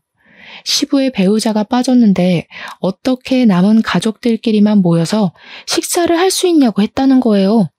그러면서 제가 자기 소외시키는 것 같았다 하대요. 소외라뇨. 말 같지도 않은 소리입니다. 저는 시모의 판단에 진심 당황스러웠어요. 남편은 저와 같이 했던 시간이 더 길기 때문에 제가 그런 의도 아니었다는 걸 이해해줬어요. 하지만 제게 한 번 더 조심스레 경고를 해주더라고요. 엄마가 마음이 여린 사람 같으니까 당신이 좀 더 신경 써줘. 아무래도 엄마가 우리 식구끼리만 똘똘 뭉쳐있다고 생각하는가 봐. 나랑 아빠는 같은 혈육이라 괜찮은데 어떻게 보면 당신은 생판 남인 거잖아. 그래서 엄마가 괜히 불편하게 느끼는 것 같아. 어렵겠지만 당신이 더 젊으니까 노력 좀 해주라. 너무 어이없었지만 그래도 이때까지는 남편 말대로 제가 더 노력하고자 마음먹었습니다. 저 하나로 인해 좋았던 가정 환경을 망치고 싶지도 않았고 또 제가 의도하지 않은 언행이나 표정으로 인해서 시모가 과민하게 받아들였을 수도 있다고 생각했거든요. 말했다시피 사람의 감정은 개인적이니까 제가 그러지 않았다고 상대방이 제 의도와 같은 감정을 느낄 거란 건 확신할 수 없는 일이잖아요. 차라리 제 실수가 있었기를 바라기도 했습니다. 그럼 시모와 오해를 풀고 잘 지냈을 테니까요. 하지만 그게 뜻대로 잘 안 되었어요. 시모의 당황스러운 태도는 제가 조심하고 신경 쓴다고 되는 게 아니란 걸 알았습니다. 어느 날 있었던 일인데요. 남편이 시모 덕분에 사업적으로 굉장히 승승장구했거든요. 그 때문에 남편은 시모한테 정말 헌신하는 아들이 되었는데요. 남편이 오랜만에 시댁에 가서 밥을 먹자고 하는 겁니다. 남편의 제안에 저도 흔쾌히 수긍을 했어요. 우리 시부는 재혼하기 전 저랑 남편과 함께 소고기를 좋아하는 편이었습니다. 그래서 식사를 하게 되면 주로 소고기가 메인이었고 이것 또한 암묵적인 텔레파시 같은 거였어요. 사실 소고기 잘 못 먹는 사람 없잖아요. 저는 당연히 시모도 좋아할 줄 알았습니다. 남편도 시모에게 물어볼 생각 안 하고 소고기 싫어하는 사람 어디 있냐면서 당연하게 한우를 구매해 시댁을 방문했어요. 가니까 시모가 먼저 우리를 반겨주더라고요. 시부랑 남편이 있어서 그런지 제게도 친절한 눈웃음을 보여줬습니다. 그때쯤엔 제가 시모의 이면적인 얼굴을 더 많이 봤던 때라 시모가 제게 웃어주는 것이 더 어색했을 때였죠. 저는 시부모님에게 인사드리고 바로 식사 준비를 시작했습니다. 그러자 시모가 또 보여주기 식으로 저를 돕기 위해 주방으로 들어오더라고요. 그리고 남편이랑 같이 장봐온 소고기를 막 들추더니 시부랑 남편한테까지 안 들리는 작은 목소리로 제게 말을 걸어왔어요. 어떻게 먹을 게 고기밖에 없다니? 지금 한우만 사온 거 맞지? 뭘 준비할 땐 어른한테 먼저 연락해서 허락을 받는 게 예인데. 이것도 네 의견이야? 네? 저희는 평소 같이 밥 먹을 때 꼭 소고기를 먹었거든요. 남편도 어머님께서도 소고기 좋아하실 것 같다고 굳이 물어볼 필요 없다고 해서요. 소고기 안 좋아하세요? 남편이 그렇게 얘기를 해도 마누라 되는 사람이 한 번 더 시부모님한테 확인을 했어야지. 센스가 있는 편도 아니구나. 됐으니까 내가 전복 사온 거 있거든. 그것도 손질해놔라. 저한테 그런 식으로 불평을 늘어놓는 시모는 냉장고에서 골드키위 2개를 꺼내서 거실로 가버렸습니다. 식사하기 전에 골드키위를 먹으면 건강관리에 도움된다나 뭐라나. 그러면서 시부랑 남편을 엄청 챙기더라고요. 시부랑 남편은 집에 선녀 같은 사람이 들어왔다고 엄청 좋아했어요. 기가 막혔지만 있다면 해도 시모가 그 이후로 별다른 시비 없이 넘어가서 별로 신경 안 썼습니다. 그렇게 저희는 식사를 잘 마치고 귀가까지 했어요. 그런데 남편이 자기 전 심각한 얼굴로 통화하고 오더니 갑자기 저한테 어처구니 없는 소리를 하더라고요. 방금 아빠한테 전화 왔는데 엄마가 지금 속상해서 잠도 못 자고 있대. 고기 별로 안 좋아하는데 억지로 먹었다고 하더라고. 엄마가 너한테 눈치 줬다는데 몰랐어? 잘 먹고 나서 왜 갑자기 그런 소리란데? 눈치는 무슨 눈치. 그냥 전복회 손질하란 말만 하셨지. 고기 싫어한다는 소린 안 했는데? 그게 그 말이잖아. 네가 눈치채고 빨리 말해줬으면 내가 나가서 해물류 사오는 건데. 엄마 지금 기분 많이 상하셨어. 당신이 자기 계속 엄마를 이방인 취급하는 것 같다면서 눈치 너무 보인다고 하더라. 저 때문에 시모가 식사한 것도 다체해서 소화제를 마시고 있다는 남편의 말을 들으니 이젠 정말 미치고 팔짝 뛸 노릇이었습니다. 시모는 가족 중에서 제게 가장 서운하다면서 자기를 마음에 안 들어하는 것 같고 시어머니로 인정 안 하고 싶어 하는 것 같은 말까지 했다고 하더라고요. 이게 무슨 말도 안 되는 소리인지 모르겠는 겁니다. 솔직히 이쯤 되니까 시모가 피해망상이라도 있나 싶었어요. 그게 아니고서야 매사에 제 행동을 부정적으로 평가하는 게 이해가 안 되었으니까요. 근데 여기서 더 짜증났던 건 시모보다 남편의 태도였어요. 내가 몇 번을 말했어. 엄마가 좀 예민한 편이니까 신경 써달랬잖아. 안 그래도 재혼한 것 때문에 엄마 혼자서 우리한테 잘하려고 얼마나 스트레스 받고 있는데 대체 내가 뭘 어떻게 신경 써줘야 하는데? 나 거짓말 안 하고 아버님보다 어머님을 더 챙겼어. 나야말로 어머님이 날 마음에 안 들어해서 일부러 모함하는 것 같은데 하지도 않은 짓을 했다고 할 때마다 얼마나 어이없는지 알아? 야, 엄마가 우리한테 얼마나 많은 도움을 줬는데 어떻게 그런 소리를 할 수가 있어. 네가 뭘 실수했으니까 엄마가 소가리를 했겠지. 설령 네가 그런 적 없다고 해도 그냥 무조건 엄마한테 잘못했다고 해야 되는 거야. 원래 며느리는 그런 거잖아. 며느리가 무슨 노비인 줄 알아? 잘못하지도 않은 일을 무조건 사과하게. 지금 보니 당신도 웃긴다. 당신 머릿속에 고부관계는 며느리만 손해봐야 되는 거야? 그게 아니라 솔직히 막말로 당신 여태 시어머니 없어서 편하게 지냈잖아. 우리 아빠가 당신한테 시집살이를 시켰던 것도 아니고 나도 아빠도 당신 편하라고 얼마나 신경 쓰고 살았는데 당신도 이만큼 편하게 지냈으면 이제 시어머니한테 져주고 살 수도 있는 거 아니야? 나랑 아빠 생각해서라도 그래 줘야지. 남편이 시모를 굉장히 엄마로 생각해서 제게 서운함을 토로하는 건 아니었어요. 제 감이었지만 남편은 시모가 자기 사업에 돈을 퍼주어 준다는 이유만으로 제 감정을 묵살하기로 마음먹은 것 같았습니다. 그저 시모의 심기가 불편할까봐 그것만 신경 썼고 시모가 자기 사업에 돈을 안 써줄까봐 걱정돼서 저를 나무라는 것 같았어요. 제 남편이 이런 무책임한 사람이 아닌데도 이렇게 막무가내로 참고 그냥 비위만 잘 맞추라 강요하는 것 보면 말이죠. 그 뒤로 저와 남편의 관계는 급속도로 냉각되었습니다. 제가 일방적으로 남편을 상종하지 않았기 때문이었어요. 남편과 대화를 하면 어쩔 수 없이 시모의 존재가 튀어나오기 마련이었고, 그럼 저희는 사이 괜찮다가도 그날 하루를 통째로 망치게 되었으니까요. 언젠가부터 가정의 평화가 깨지자 제 하루하루는 솔직히 지옥과도 같았습니다. 남편 말대로 시부가 재혼하기 전만 해도 제겐 시모가 없었어요. 그래서 고부 갈등 겪을 일도 없었고 따로 시무란 존재로 인해 스트레스 받을 일도 그저 남일이었죠. 하지만 그렇다고 새로 생긴 시모에게 고나리질을 당연히 당해야 한다는 논리는 납득할 수 없었습니다. 고부 갈등과 시모의 지적질이 며느리의 숙명이라고 말하는 남편에게 너무 서운했어요. 이건 남편이 제게서 마음이 떠났고 변해버렸다고 얘기를 하는 게 설명하기 쉬웠습니다. 근데 여기서 변한 사람이 남편만 아니었다는 것도 제겐 고민거리였어요.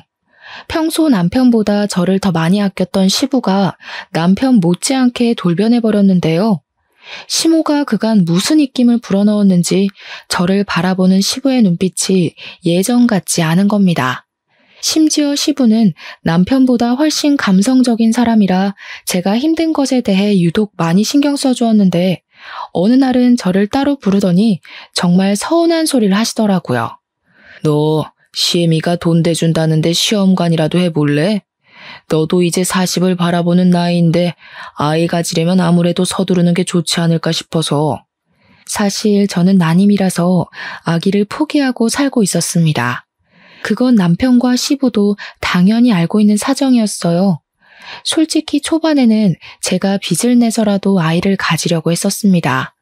그런데 남편이랑 시부가 미리 시험관에 대해 조사를 해오더니 생각보다 쉽지 않은 일임을 알고서 굳이 권유하질 않았어요. 아무래도 시험관을 하면 산모 몸이 많이 망가진다고 하더라고요. 남편이랑 시부도 아이가 있으면 좋겠다고 생각하셨지만 그래도 제 건강에 더 중점을 두는 겁니다. 그러면서 제 몸이 고생하면서까지 비싼 돈 들여서 시험관 할 필요 없다고 하더라고요. 우리끼리 잘 먹고 잘 살면 된다고 해서 아이 문제는 그 이후로 더 이상 언급이 안 되고 있었던 부분이었어요. 근데 시모가 시부한테 왜 저랑 남편 사이에 아이가 없냐고 물어본 것 같더라고요. 그래서 시부가 어쩔 수 없이 제가 난임이라는 걸 시모에게 밝힌 것 같았죠. 시부는 제가 상처받을 걸 고려해서 시술을 단 한 번도 물어본 적이 없는 사람이라 했잖아요. 근데 무슨 바람이 불었는지 갑자기 시험관을 제안하는 겁니다. 너무 당황스러웠어요. 아버님, 손주는 필요 없다고 하셨잖아요. 그래도 그땐 이제 막 30대로 올라왔던 때라서 체력이 괜찮았지. 지금은 못해요. 갑자기 왜 마음이 바뀌신 건데요? 그렇긴 한데 네 시애미 말 들어보니까 손주가 있어야겠더라고. 나중에 우리 재산은 다 누가 책임질 거냐. 너 하나 때문에 우리 집 대가 끊기는 건 좀 아닌 것 같더라. 지옥 가면 그 원망을 내가 다 살 거 아니니? 네 몸이 힘든 건 알겠는데 그동안 우리가 네 편이 많이 봐줬으니까 이젠 우리한테 좀 맞춰주는 게 어때? 정말 말도 안 되는 핑계라고 생각했습니다. 손주를 가지라는 제안도 황당했지만 그 이유가 시모 때문이라는 것이 저를 더 한숨 짓게 만들었어요. 제가 시모를 굳이 마주치지 않아도 남편이랑 시부 때문에 항상 시모의 존재를 느껴야 했는데요. 그게 어느 순간부터 너무 진절머리 나더라고요. 시간이 지나다 보니까 시부랑 남편만 봐도 시모가 떠오르곤 했어요. 그 사람들 입에서 나오는 시모는 제가 알고 있는 시모랑 늘 달랐으니까요. 제가 느끼는 부정적인 감정이 전부 시모한테서 파생되어 나오고 있었다는 걸 깨닫자마자 저는 시모랑 대화를 제대로 해보고 싶었습니다. 단 한 번도 시모랑 둘이서 마주보고 얘기해 본 적이 없었거든요. 그래서 시모에게 연락해 따로 만남의 장소를 가졌죠. 오해하지 말고 들어주셨으면 좋겠어요. 어머님께서 저한테 불만이 있는 것 같아서요. 혹시라도 제가 뭘 실수하고 있다면 차라리 저한테 말씀해 주시겠어요? 괜히 아버님이랑 남편한테 말해서 저희 가족 분위기 흐리지 마시고요. 대체 저한테 왜 이러세요? 제가 마음에 안 드시는 거예요? 이제 알았니? 네가 언제 그런 소리를 하나 기다리고 있었어.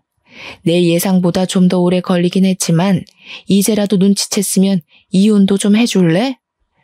저 이때 잘못 들은 줄 알았습니다. 그래서 시모에게 되풀이되는 질문을 다시 했었죠. 뭐라고 그랬냐고, 무슨 소리냐는 말밖에 못했어요. 나 아는 아가씨가 있는데 내 아들이랑 결혼시키고 싶거든. 사업 파트너 관계 맺으려고 그러지. 너처럼 부모도 없고 집안 배경도 없는 사람들은 잘 모르겠지만 원래 나처럼 사업으로 먹고 사는 사람들은 파트너가 중요하단 말이야. 이렇게 말 안 하면 또 눈치채는데 오래 걸렸으려나? 네가 우리 가족한테 쓸모가 없는 것 같아서 바꾸려는 거야. 사람에게 상처되는 말을 하면서도 시모는 아주 당당했습니다. 제 남편이 체인점 음식 사업을 하고 있다고 했잖아요. 근데 시모가 하고 있는 일도 음식 사업이었거든요.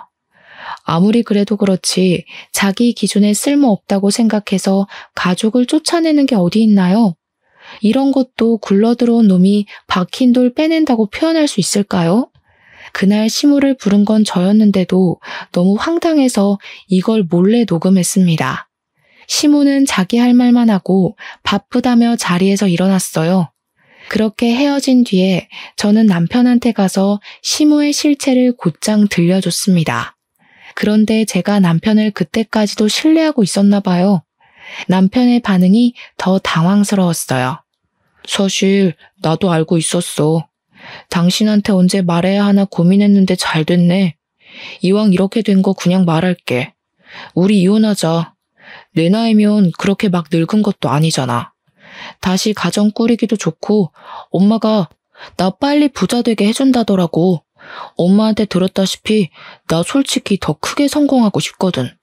오히려 제가 남편한테 이혼 통보를 받게 되는 이상한 상황이 연출되었어요. 마지막 지푸라기를 잡는 심경까진 아니었는데도 그게 제게 마지막 지푸라기와 같은 기회가 되어버렸습니다. 남편은 시모가 위자료를 두둑하게 챙겨준다고 했으니까 소송할 생각하지 말고 조용히 나가줬으면 좋겠다고도 하더라고요. 남편에게 버려졌을 때는 너무 비참했어요. 어디도 제가 기댈 수 있는 가족은 없다는 걸 깨달았습니다. 처음엔 당황해서 말문이 막혔지만 나중에는 생각할수록 눈물만 나오더군요. 제가 어떠한 결정도 내리지 못하고 있을 때 시모가 저를 한 번 더 찾아온 적이 있었어요. 남편은 일을 하러 가서 저밖에 없는 집에 찾아오신 거였죠. 아들한테 들었다. 벌써 둘이 얘기 끝냈다면서? 약속대로 위자료는 네가 소송해서 받을 돈보다 넉넉할 거야. 이 정도면 너도 그렇게 서러운 입장은 아닐걸? 그동안 우리 식구 위해서 수고한 노력이 가상해서 꽤 많이 쳐줬어. 서로 잘해보자고 이러는 거니까 너무 서운해하지 말았으면 좋겠네. 제 생각엔 처음부터 이럴 작정이었던 것 같은데 정말 그깟 사업 때문에 멀쩡한 식구를 내쫓으려는 거예요? 몇 번을 말해야 알아듣는 거니? 다신 우리 식구 앞에 나타나는 일 없었으면 좋겠어. 내 아들이 재혼했는데도 그 앞에서 걸리적거리면 돈 떼먹는 짓이나 마찬가지니까 조심 좀 해주고. 그렇게 시모는 떠났지만 제가 이혼 합의서에 도장을 찍을 때까지도 저를 붙잡는 사람 아무도 없었습니다. 그렇다는 말은 결국 시모를 말리는 사람도 없었다는 거죠. 근데 제가 집을 떠날 때 시부가 제게 마지막으로 그런 말을 하더라고요. 살다 보니 손주의 존재가 중요한 것 같아서 그러는 거니 속상해하지 말라고요. 그러니까 시부는 제가 시험관 수술을 하기 싫어서 차라리 이혼을 선택한 거라고 알고 있었어요. 시모가 시부에게 나쁘게 보이고 싶지 않아서 또 거짓말을 쳐놓은 것 같았습니다. 시부가 여전히 제게 가족이었다면 시모의 만행을 밝혀줬겠지만 사실 그렇게 했다가 남편한테 한번 배신당했잖아요. 시부라고 안 그럴 것 같지 않더라고요. 그래서 저는 그냥 시부에게 시모에 대해 말도 안 하고 나와버렸어요. 시부가 시모로 인해 망가진다면 그건 시부의 자업자득이라 생각했으니까요. 그리고 남편에겐 작별 인사도 안 했습니다. 시모 실체를 알면서도 자기 출세 때문에 저를 버린 파렴치한 인간이 아닙니까? 그 사람들이 얼마나 잘 먹고 잘 살지 모르겠지만 저도 이왕 이렇게 돼버린 거 깔끔하게 미련을 놓았어요. 당연히 아쉬운 부분도 있었죠. 그래도 그 잠깐 위태로웠다고 막상 빠져나오니까 살만하더라고요.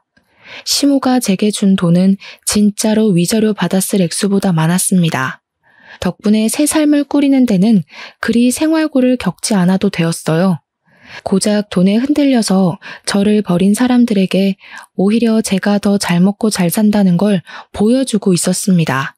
그래서 저는 재산 분할로 얻은 돈까지 보태어 집을 구했고 어느 고등학교 앞에 분식집을 차렸죠. 이혼 조정 기간인 한 달 동안 분식집을 시작했는데요. 학생들 유입이 많은 곳이다 보니까 분식집 장사는 처음부터 대박기를 걸을 수 있었어요. 또 아이들이 친화력이 좋아서 저를 금세 이모라고 부르며 다가와 주더라고요. 그 재미로 살다 보니까 생각보다 이혼에 대한 아픔은 빨리 잊을 수 있었습니다. 그렇게 이혼 조정 기간이 끝나고 이제 정말 제 삶의 자유를 얻었다고 생각할 때쯤이었어요. 우연히 시모의 모습 발견하게 된 겁니다. 시모가 나타날 만한 곳은 아니라서 제가 잘못 본 건가도 했는데 분명 시모였어요. 시모를 보자마자 지나갔던 악몽이 떠오르더라고요. 시모는 고등학교에서 나오는 웬 학생을 아는 체 하고 있었습니다. 굉장히 친한 사이처럼 보였어요. 제가 결혼 생활하면서도 한 번도 본 적 없는 애라서 시모랑 무슨 관계인지 궁금했습니다. 아니나 다를까 그 아이가 분식을 먹고 싶다고 했는지 시모랑 고등학생 아이가 같이 제 식당으로 들어오는 겁니다. 저는 일단 급하게 모자를 눌러쓰고 마스크까지 하며 정체를 숨겼어요. 그래야만 시모와 그 아이의 관계를 엿들을 수 있을 것 같았거든요. 그렇게 주문 먼저 받았습니다. 그리고 최대한 그들의 대화를 엿들었죠. 그리고 저는 굉장히 충격받을 수밖에 없었어요. 저번 주 시험은 잘 쳤어? 우리 아들 고생하는데 엄마가 옆에 못 있어줘서 미안하네. 아빠한테 너 맛있는 거 사주라고 돈 보내줬었는데 아빠랑 맛있는 거 먹었어? 시모가 그 고등학생 아이한테 아들이라고 부르는 것에 무척 혼란스러웠어요. 분명 시모한텐 가족도 없다 했었고 결혼한 적도 없다고 했거든요. 그런데 아들이라뇨. 저 너무 놀라서 그 사실을 또 음성 녹음하기 시작했습니다. 나중에 시모가 나온 CCTV 영상 파일까지 저장을 해놨죠. 시모랑 그 고등학생은 실제 모자 관계 맞는 듯 했어요. 들어보니까 시모한테는 결혼 안 하고 사실혼 관계로 지내고 있는 불륜남이 있더라고요. 그 불륜남을 시모가 아이의 아빠라고 부르고 있었고 마찬가지로 아이도 시모와 그 불륜남을 부모라 칭하고 있었습니다. 그 관계는 시부랑 재혼하기 전부터였고 시부에게 접근한 건 시모 아들 빼곤 불륜남과 서로 짜고 치는 고스톱인 것 같았습니다. 시모는 자기 아들을 향해서 집이 곧 구해질 것 같으니 같이 살 날이 머지 않았다는 말을 하더라고요. 그러면서 자기 아들한테도 출장 얘기를 했는데 그 출장 얘기를 가만 들어보니까 얘기가 익숙한 겁니다. 생각해보니 제가 이혼하기 전 시모가 시부에게 한 번씩 출장 간다고 하고 집을 비울 때가 있었거든요. 그때 하던 변명과 거의 비슷한 거 아니겠어요? 그걸 들으니까 촉이 딱 오더라고요. 시부는 자기 아들에게 출장 얘기를 하고 시부랑 남편 있는 집에 가 다른 가면을 끼고 한 가정의 아내인 척 새엄마인 척 했던 거예요. 그건 바로 다 시부의 재산을 빼돌리기 위함이었죠. 결국 시모가 시부에게 거짓말하면서 출장을 갔던 이유 또한 사실 불륜남이랑 자기 아들을 만나러 다녔다는 것과도 일맥상통하는 셈이었습니다. 당시 시부가 갖고 있던 재산은 아파트 한 채와 남편의 가게였어요. 얘기하는 걸 듣자 하니 시모가 확실히 그걸 노리고 있었습니다. 너무 놀라운 사실이라서 몰래 더 알아보니까 시부 앞으로 들어간 사망보험금도 시모가 노리고 있었더라고요. 그러니까 시모는 여태 우리에게 말했던 이미지가 전부 거짓이었다는 거예요. 음식 사업한다고 했던 것도 거짓말이었고 돈 좀 있는 사람이란 것도 거짓말인 거죠. 이런 말도 안 되는 짓을 저지른 이유는 그저 더 큰 돈으로 불리기 위해서 돌려막기 하고 있는 거였어요. 그 과정에서 제겐 빼먹을 재산도 없고 제가 부모도 없으니 받을 유산도 없는 존재잖아요. 그러니까 자기 계획에 방해된다고 생각해서 쫓아버린 거였어요. 게다가 제가 시모 뒤를 밟았다가 알게 된 또 다른 당황스러운 진실이 있었는데요. 시모가 저랑 이혼시키고 남편에게 사업 파트너 집안의 아가씨를 소개해준다 그랬거든요. 근데 사실은 남편을 꼬드기려고 붙인 아가씨가 불륜남의 배다른 딸내미인가 보더라고요.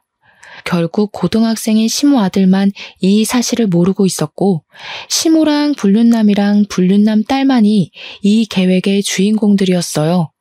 이미 그들과 저는 끝난 관계였지만 그래도 한때 법적으로 묶여있던 가족이었잖아요. 그러니 제게도 남일 같지만은 않더라고요. 너무 충격이었습니다. 그리고 한편으론 시부가 얼마나 무식했으면 이런 콩가루 같은 사람을 못 알아봤을까 그런 생각도 들었어요.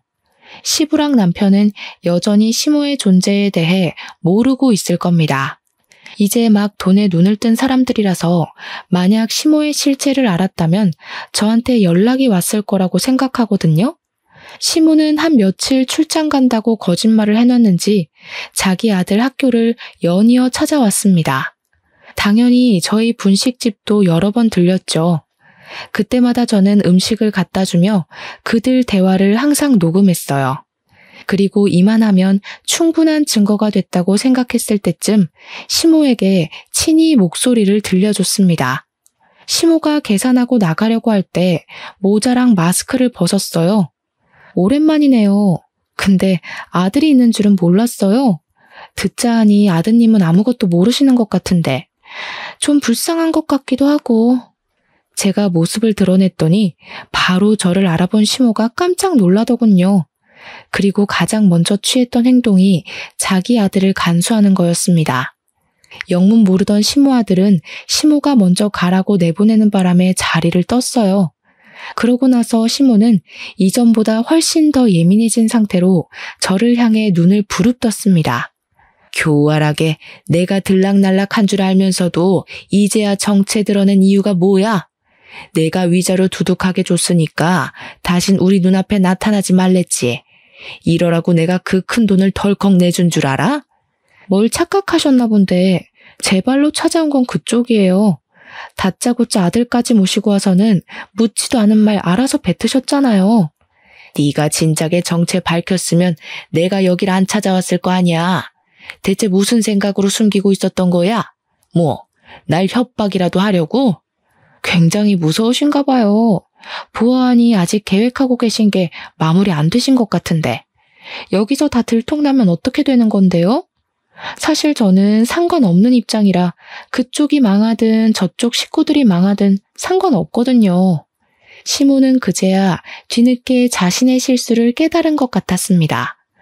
갑자기 태세를 전환하며 저를 붙잡고 제발 비밀로 해달라고 사정하더라고요.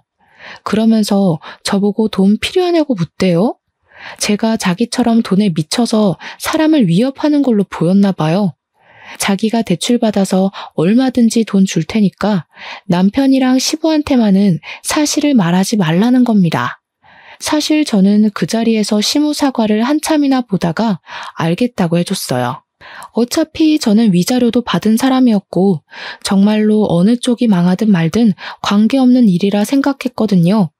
그러니까 시모가 고맙다면서 비밀만 지켜준다면 저한테 충성을 다할 것처럼 굴더군요. 정말 고마워. 내가 그동안 쌀쌀맞게 군 건 너한테 악감정 있어서가 아니라 그냥 집에서 내보내려고 했을 뿐이야. 다른 악감정은 절대 없었어. 이제 우리 손잡은 거나 마찬가지인 거야. 혹시 돈 필요하면 언제든지 연락해. 시모는 끝까지 미안하다고 사과만 하더니 제게 손까지 흔들면서 자리를 떴습니다.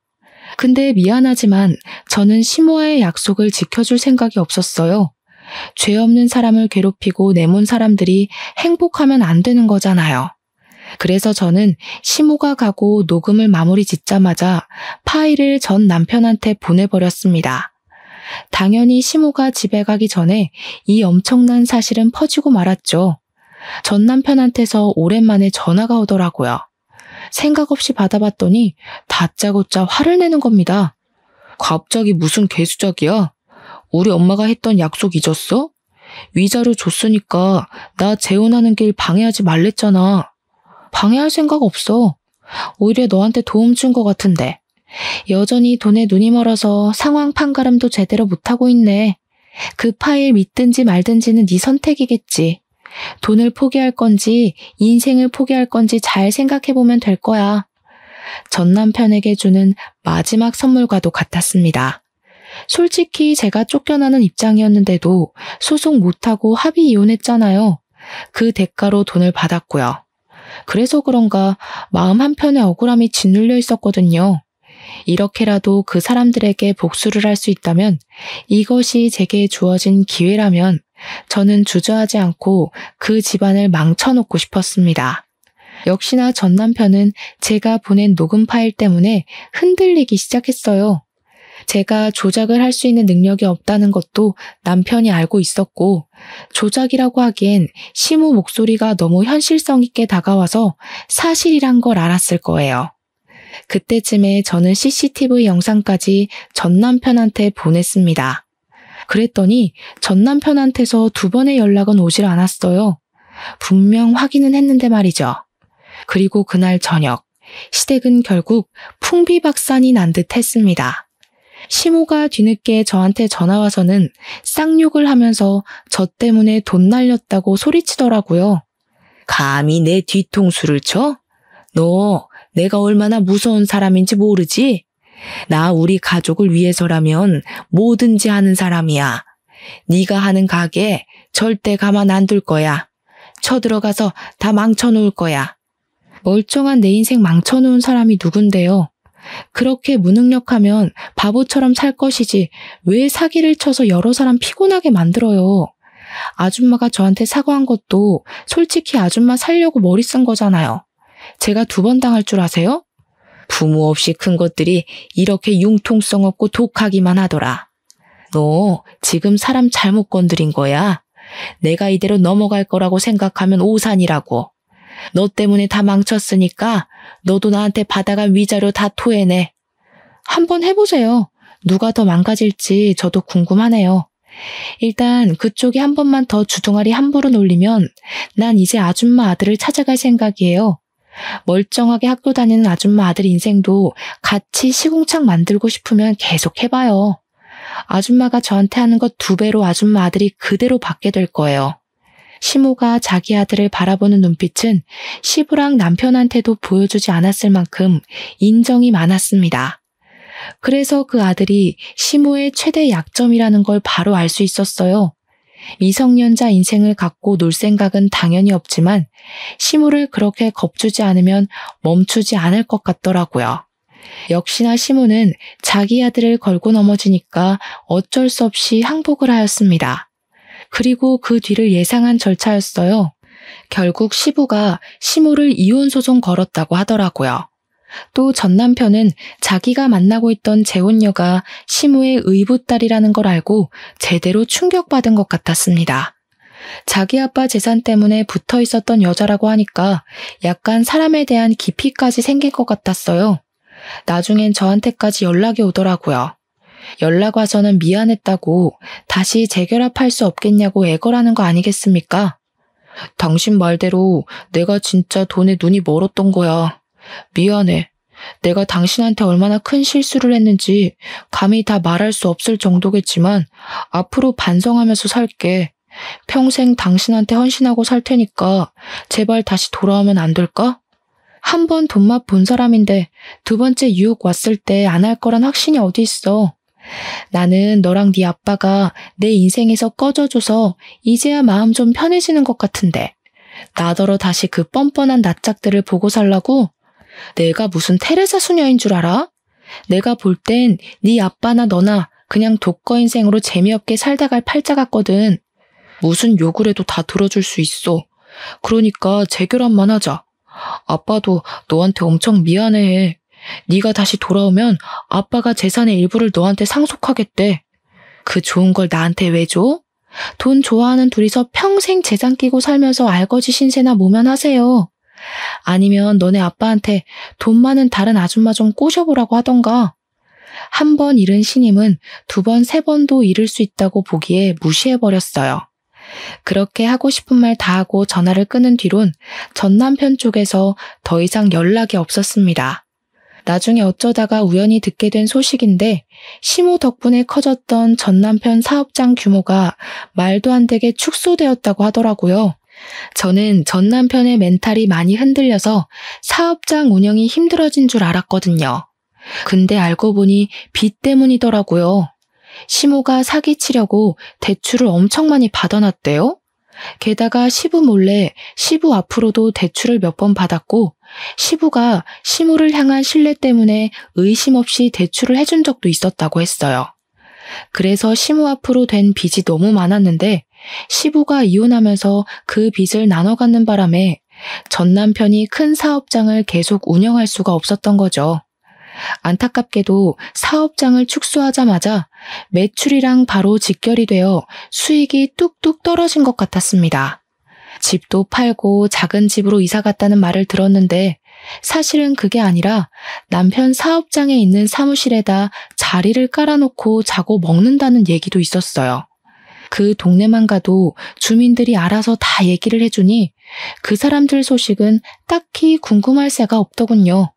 뭐가 진실인진 몰라도 우선 어렵게 지내고 있는 건 맞는 듯 했어요. 잘 되었다고 생각합니다. 다른 사람의 인생을 함부로 대했다면 그만한 대가는 감안했어야 한다고 생각해요. 저도 그걸 전 남편과 시부, 시모를 보고 잘 배웠기 때문에 함부로 누구를 벼랑 끝에 내모는 짓은 하지 않을 겁니다. 그런 말도 있잖아요. 내가 대접받고 존중받으려면 내가 먼저 다른 사람을 그렇게 대해야 한다고요. 여러분들도 더불어 사는 사회에서 누군가를 짓밟고 내 인생을 일으켜 세우지는 마셨으면 좋겠어요. 그럼 여기까지 쓰도록 하겠습니다. 감사합니다.